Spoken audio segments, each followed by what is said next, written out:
will not ruin everything I've built.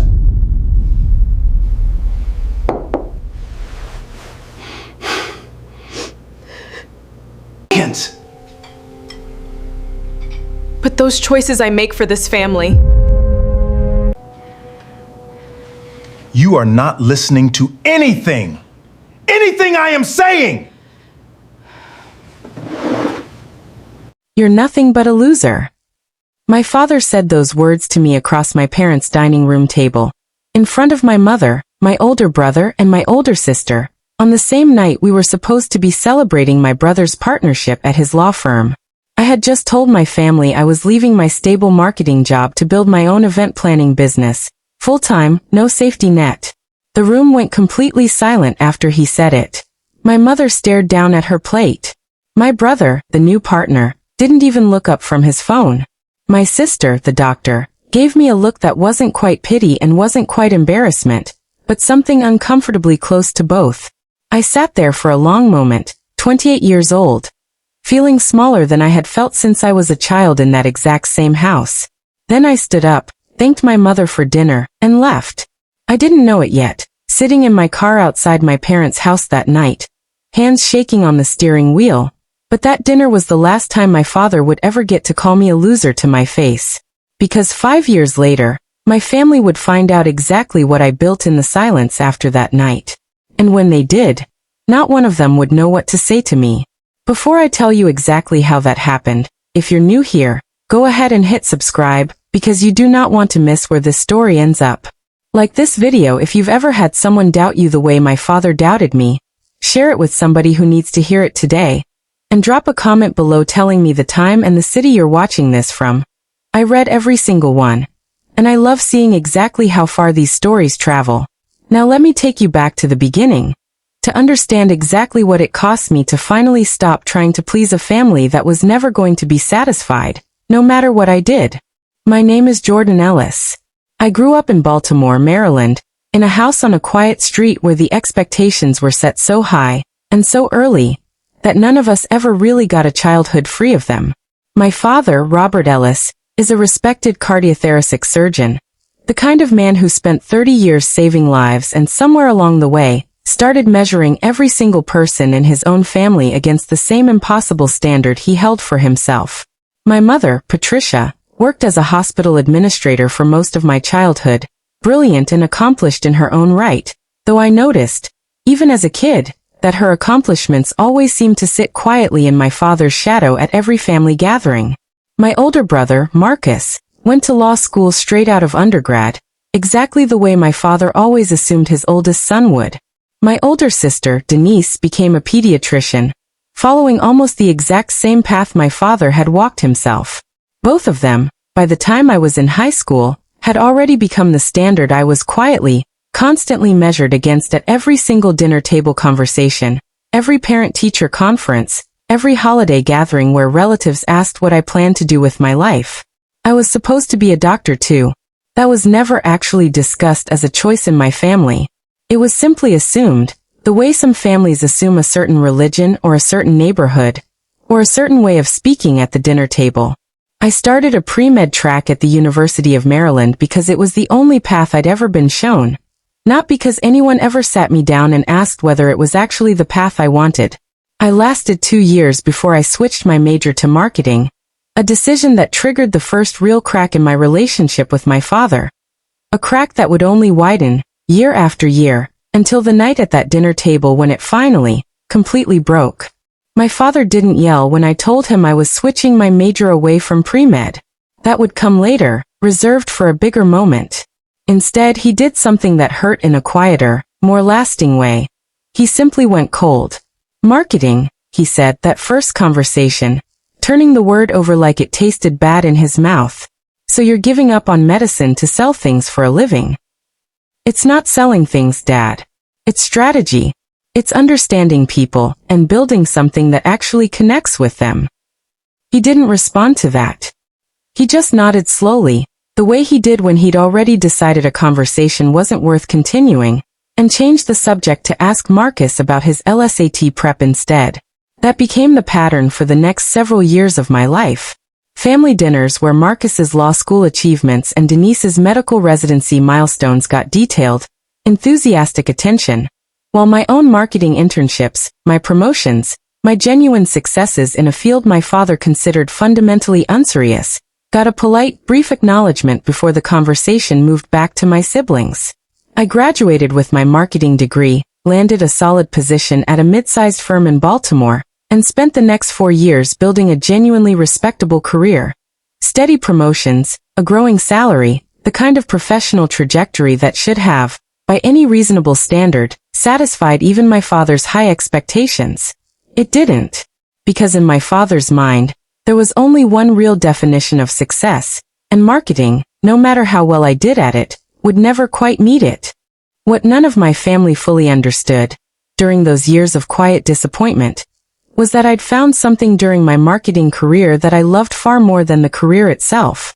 My firm occasionally handled corporate event marketing, product launches, conference activations, the kind of work that required coordinating logistics, vendors, timelines, and dozens of moving pieces into a single seamless experience. I volunteered for every single one of those projects I could get assigned to, staying late, learning everything I could about the event planning side of the business, discovering, gradually, that I had a genuine talent for it that none of my other marketing work had ever fully tapped into. I started planning events on the side, for friends first, a milestone birthday party, a baby shower, a small backyard wedding for a college friend who couldn't afford a full-service planner. Each one taught me something new. Each one left me feeling more genuinely energized than an entire year of marketing campaigns ever had. By my 3rd year at the firm, I was planning 3 or 4 outside events a month alongside my full-time job, building a small but genuine reputation in Baltimore's event planning circle, referred client to client through word of mouth I hadn't even actively sought out.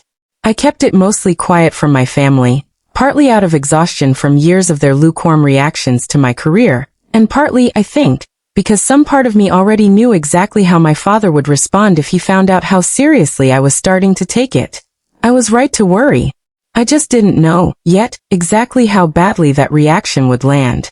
The decision to leave my marketing job entirely and build my event planning business full-time didn't happen overnight.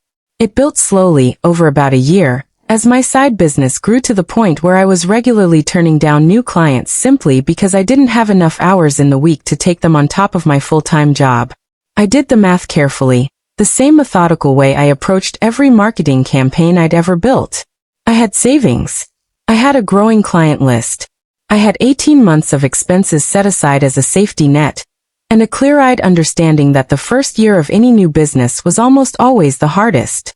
I decided to tell my family at a moment I now recognize, with the benefit of hindsight, as probably the worst possible timing I could have chosen. A family dinner specifically organized to celebrate Marcus's new partnership at his law firm.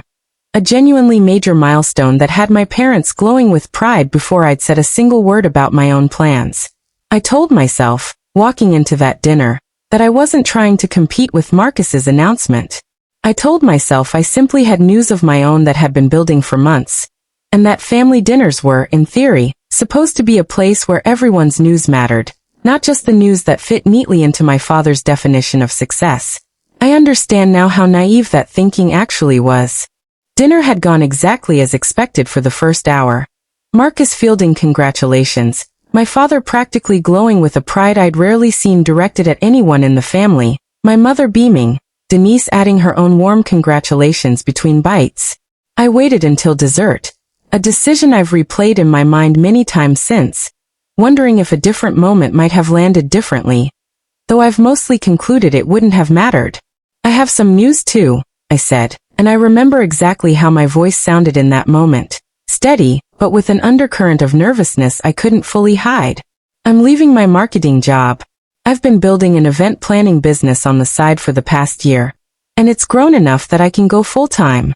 I'm doing it starting next month. The silence that followed lasted only a few seconds, but it felt considerably longer. You're doing what? My father finally said, setting down his fork with a deliberate, controlled precision that somehow felt more alarming than if he'd simply slammed it down. I'm starting my own event planning business, Dad. Full-time. I've already got event planning. He said the words the exact same way he'd once said marketing, years earlier, like something distasteful. You're leaving a stable career, a real career, to plan parties for a living. It's not just parties, Dad. It's a real business. I've got clients already. I've done the financial planning. I'm not being reckless about this. That was when he raised his voice, loud enough that I remember flinching, loud enough that I saw my mother's hand tighten around her wine glass, loud enough that even Marcus finally looked up from his phone. You're nothing but a loser, Jordan. Your brother just made partner. Your sister is saving children's lives. And you're sitting here telling this family you're quitting a good job to play party planner?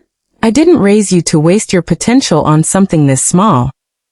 I sat there for a long moment after he said it, 28 years old, feeling smaller than I had felt since I was a child in that exact same house, hearing that exact same tone of disappointment directed at me across countless dinners over the years. Something in me, though, felt different that particular night, not smaller in the way I expected, but quieter, clearer, in a way that surprised me even as it was happening. I'm not asking for your permission, Dad, I said, my voice steadier than I expected it to be. I told you because you're my family, and I thought maybe for once, you'd be happy for me the way you were happy for Marcus 5 minutes ago. I see now that was never actually going to happen, no matter what I accomplished, unless it looked exactly like what Marcus and Denise accomplished. My mother started to say something, some version of the peacemaking role she'd played my entire childhood, but I stood up before she could. Thank you for dinner, Mom, I said. I love you all. But I'm done trying to make you proud of something you've already decided isn't worth being proud of. I left. I didn't slam the door. I didn't cry until I was already in my car, hands shaking on the steering wheel, parked outside the house I grew up in, staring at the front porch light my father had never once turned off for me. Even on the nights I came home late from school events he'd never bothered attending. I didn't know it yet, sitting in that car, but that dinner was the last time my father would ever get to call me a loser to my face. I left my marketing job 3 weeks later, exactly as planned, and threw myself into building Ellis events with an intensity that surprised even me. I limited contact with my family significantly over the following year. Not a dramatic, announced estrangement, just a quiet pulling back from the calls and dinners that had spent years leaving me feeling smaller instead of supported. My mother called occasionally, careful, gentle calls that never quite addressed what had happened at that dinner. And I let those calls continue mostly because cutting my mother off entirely felt like a different kind of loss I wasn't ready to accept. My father didn't call at all. Neither did Marcus or Denise, not once in that entire first year. I worked harder during that year than I ever had in my life. I took every client who would have me, learned every hard lesson the way small business owners always do. Underpricing my early events, working 18-hour days during wedding season, making expensive mistakes with vendors I hadn't properly vetted yet. I also, slowly, started building something real. A genuine reputation for creative, flawlessly executed events that began generating referrals faster than I could keep up with.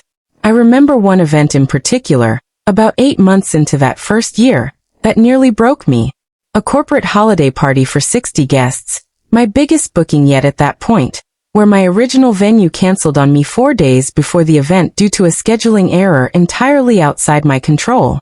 I spent 72 hours straight, barely sleeping, calling every venue contact I'd built over the previous year, eventually securing a replacement space, renegotiating every vendor contract to match the new location, and rebuilding the entire event layout from scratch.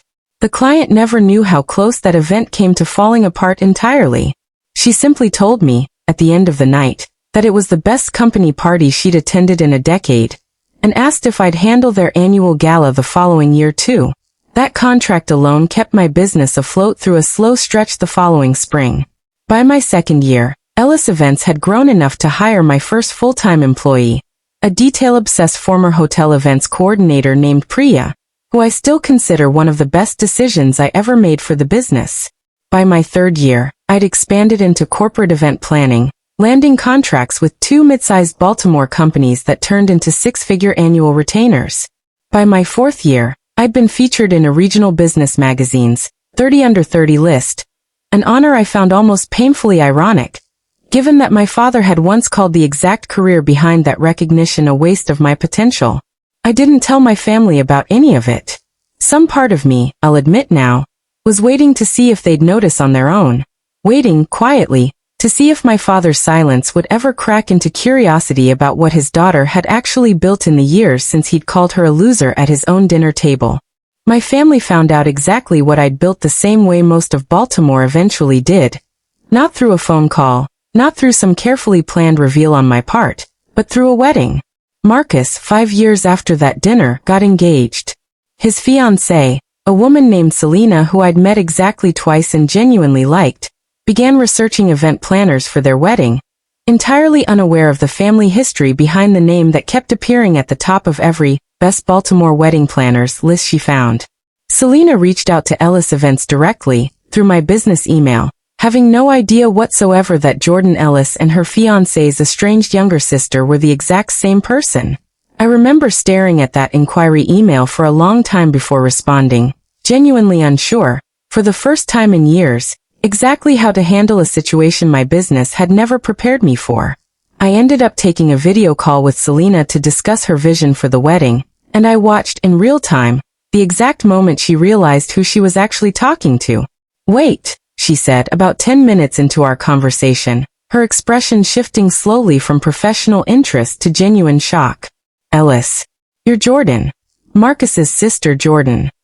"I am," I said, and I remember feeling strangely calm in that moment, 5 years of quiet, hard-won success sitting steadily behind me.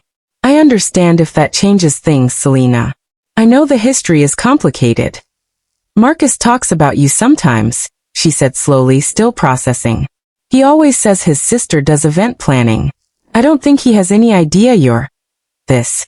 The company on every single list I've been researching for the last 2 months." Selena, to her credit, handled that conversation with a grace I hadn't expected from someone I barely knew.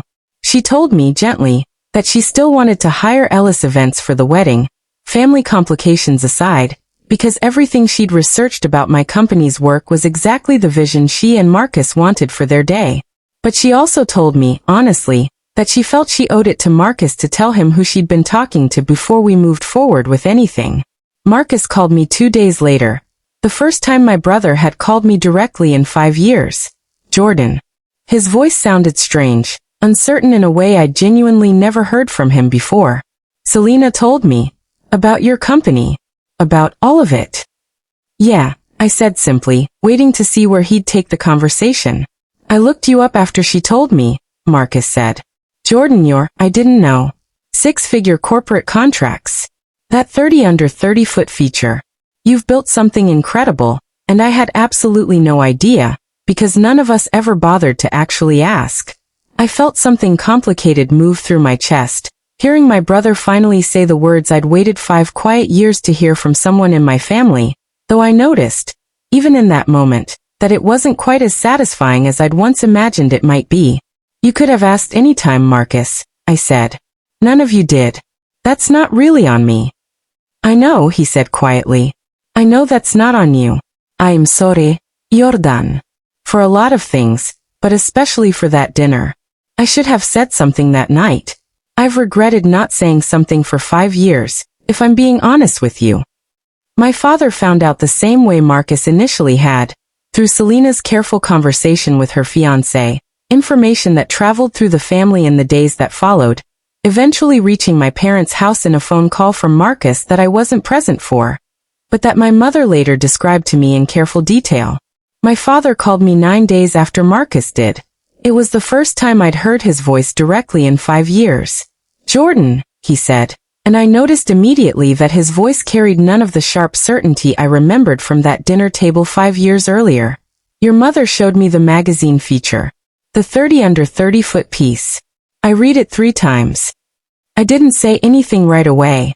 I let the silence sit there, the same way he'd once let silence sit heavy across our dinner table for years.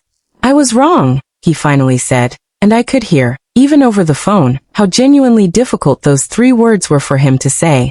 "I called you a loser at my own dinner table, in front of your entire family, because you were choosing a path I didn't understand and didn't respect. I've thought about that night more times than I'll ever be able to properly explain to you, Jordan. I am sorry. I don't know if that means anything to you at this point, 5 years later, but I needed you to hear it directly from me. I want to be honest about something, because I think it matters more than a simple, tidy resolution would. My father's apology didn't erase 5 years of feeling like nothing I built would ever be enough for him.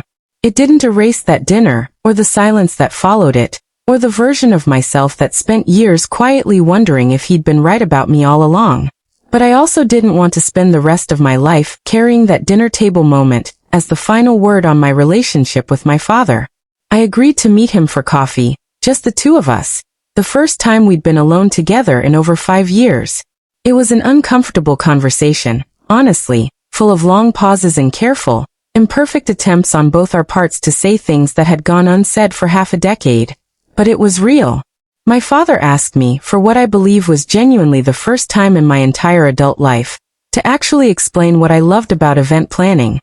Not to judge it, not to compare it to Marcus or Denise, just to understand it.